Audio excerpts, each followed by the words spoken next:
3-6 point गुणाले बढेको बङ्गलादेशमा लोकतन्त्र नहुँदा, प्रेस स्वतन्त्रता खुम्च्याउँदा, नागरिकलाई अधिकार नदिँदा विद्यार्थीहरूको नेतृत्वमा आन्दोलन भयो र शेख हसिना बाजेले देश छोडेर जानु पर्यो।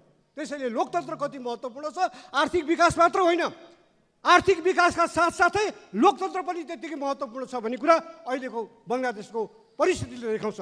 त्यसैले नेपालले यो बिचमा जे उपलब्धि प्राप्त भएको छ यो कुनै पनि अर्थमा निश्चय पनि सन्तोषजनक छैन, म मान्छु। तर राजाको 30 वर्ष पञ्चायती शासनकाल र अहिले दक्षिण एसियामा नेपालको प्रतिव्यक्ति आयो, त्यो बेला नि कम थियो, तर तुलना गरेर हेरौँ धेरै धेरै धेरै डेभलप भएको छ। म आज देशमा महिलाहरूको लागि तपाईँ भन्नुहोस्, अब 2008मा एउटा अर्को तथ्याङ्कलाई हेरौँ, 2005मा कुल गार्हस्थ्य उत्पादन नेपालको जम्मा $8 अर्ब थियो, अहिले 2023मा $44 अर्ब पुगेको छ।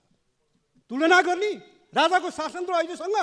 त्यसैले तथ्यमा जाउँ, 15 वर्ष अघिको तुलनामा पूर्वाधार निर्माणमा देश निकै अघि बढेको छ। बिजुली, टेलिफोन, इन्टरनेट, सञ्चार, सडक, शिक्षा र स्वास्थ्यका पूर्वाधार गाउँ गाउँ पुगेका छन्। गाउँमा पक्की स्कुल देख्न मुस्किल पर्थ्यो।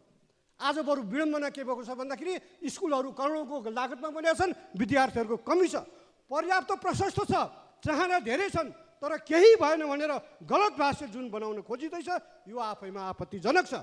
म धेरै कुरा भन्न चाहन्न। आज होइन, आज हाम्रो चाहिँ देशमा हेरौँ, साउथ एसियामा र संसारको कतिपय देशमा भन्दा महिलाहरूको 33% संसदमा सुरक्षित छ, जुन अहिलेसम्म भारतले पनि गर्न सकेको छैन, गर्छु भनेर बसिरहेको छ, गर्न सकेको छैन। स्थानीय निकायमा 40% स्थानीय निकायमा आरक्षण छ, समावेशी राजनीति छ। अनि हामीले यो सबै देख्नु पर्दैन। यो देशले राजाको ठाउँमा तराईमा बालककालमा भैँसी चढेर गोठालो जाने पढेर डाक्टर भएको पहिलो तराईको भूमिपुत्रलाई नेपालको राष्ट्रपति बनायो, के बिग्रियो?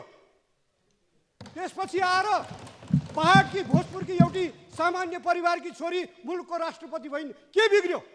र आज आएर तनहुँको एउटा सामान्य ब्राह्मण परिवारको मान्छे राष्ट्रपति भएको छ, के बिग्रेको छ? अनि भोलि कुनै पूर्वको राई लिम्बू, पश्चिमको कुनै गुरुङ, तराईको कुनै थारू, कुनै दलितको छोरा राष्ट्रपति हुँदा इज्जत जान्छ?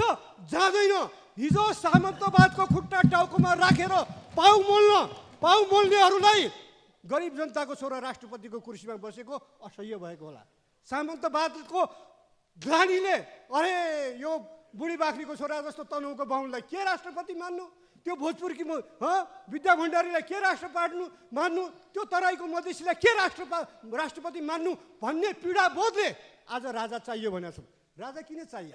राजतन्त्रको इतिहास हेरौँ, आफ्नै वंशको बहादुर शाह जसले पृथ्वीनारायण शाह पछि नेपाल एकीकरणमा महत्त्वपूर्ण भूमिका खेले, नेपालको सिमाना बढाउन खोजे, तिनलाई अब इतिहासकारहरू फरक कुरा हुन्छन्। कोहीले तिनलाई तेल सर्केर जेलमा मारियो भन्छन्, काका भतिजा र देवर भाउजूको लडाइँमा, कोहीले चाहिँ आत्महत्या गर्न बाध्य बनाइयो भन्छन्। अनि रणबहादुर शाहको उपद्रव हेरौँ, दरबारको द्वन्द्वले गर्दा, जेठी र कान्छी रानीको लडाइँले गर्दाखेरि भीमसेन थापा र दामोदर पाण्डे जस्ता देशभक्त भारदारहरू काटिए। त्यसपछि आएर हेरौँ, राजेन्द्र विक्रम शाहको पालोमा कसले हटायो? जेठो युवराजलाई मारेर त्यसलाई हटाएर आफ्नो छोरालाई युवराज बनाउन कान्छी रानी राज्यलक्ष्मीले षड्यन्त्र गर्दाखेरि कोतपर्वको जन्मेको होइन, जहाँबाट 104 वर्षको राणा शासनको बीजारोपण भयो। त्यसपछि आएर हेर्नुहोस्, त्रैलोक्य विक्रमलाई युवराज सधैँ कसले बिख खुवाएर मार्यो दरबारमा? के कुनै जनताले गरेको थियो षड्यन्त्र? त्यसपछि आएर त्रिभुवनमा हेर्नुहोस्, दिल्ली त गए, तर दिल्लीको कलकत्तामा क्लबहरूमा चाहिँ राजा वीरेन्द्रले विभिन्न थरीका आइमाईहरूसँग रसरङ्ग मचाउन थालेपछि त्यस बेलाको स्टेट्सम्यानदेखि भारतीय पत्रिकाहरूले टिप्पणी गरे के हो, र नेहरूले बाध्य भएर इन्डियाको प्रधानमन्त्रीले बोले यो नेपालको राजाको तरिका ठिक भएन भनेर। राजा त्रिभुवनले काँधमा बोकेर देशमा ल्याएर राजा बनाइयो। त्यो लोकतन्त्रलाई उनका छोराले खोसे, महेन्द्रले खोसे। आज हामीले यो बोल्न दिनुहोस्, सभामुख महोदय, आफ्नो टाइममा बोल्नुहोस् न। किन मान्य सदस्य के को लागि उठ्नु भएको छ? के कुन नियम, के नियम? म इतिहासबाट साबित गरेर देखाइदिन्छु, इतिहासका पुस्तक पढेर। मान्य सदस्य, मैले यहाँलाई समय दिएको छैन, त्यसैले आसन ग्रहण गरेर बसौँ र मान्य सदस्य अगाडि बढ्नुहोस्।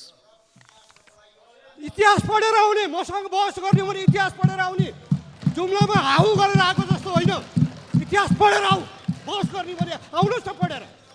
मान्य सदस्य आसन ग्रहण गरौँ र मान्य सदस्यलाई बोल्न दिनुहोस्।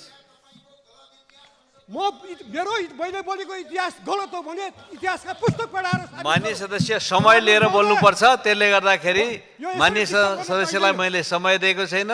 त्यसले आसन ग्रहण गरौँ र मान्य सदस्य बोल्नुहोस्।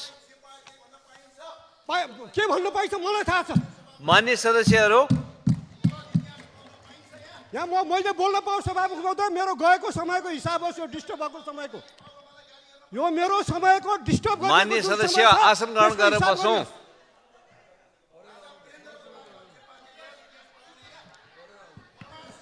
इतिहास पढेर आउने, इतिहास पढेर मसँग बहस गरेर आउने मिस्टर मान्यजी, इतिहास पढेर आउनुहोस्।